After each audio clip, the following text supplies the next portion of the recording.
ગુજરાતમાં છેલ્લા 2 દિવસથી સતત ચાંદીપુરા કેસમાં વધારો થઈ રહ્યો છે। રાજ્યમાં છેલ્લા 2 દિવસમાં ચાંદીપુરામાં કેસનો આંકડો 58 ને પાર પહોંચ્યો। શંકાસ્પદ ચાંદીપુરાના લક્ષણો બાદ 20 બાળકોના મોત થયા છે।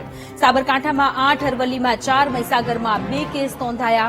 ખેડા, રાજકોટ અને સુરેન્દ્રનગરમાં ચાંદીપુરાના 2 કેસ સામે આવ્યા। મહેસાણામાં 3, ગાંધીનગરમાં 4, જામનગરમાં 5, પંચમહાલમાં 7, મોરબીમાં 4 શંકાસ્પદ ચાંદીપુરાના કેસ સામે આવ્યા છે।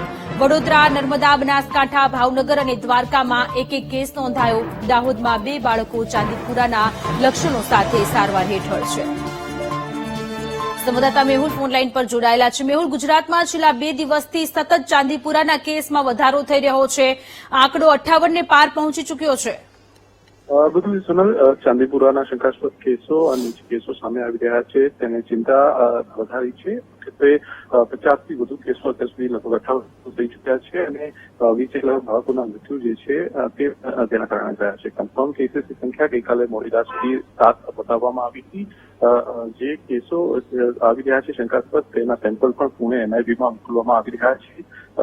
જ્યાંથી કેસ આવી રહ્યા છે તે વિસ્તારોને દવાઓનો છંટકાવ, સર્વે અને તે તમામ લોકોને જે ચકાસણી જે છે તે આરોગ્ય વિભાગ હાથ ધરી રહ્યું છે। જી, આભાર તમામ વિગતો માટે।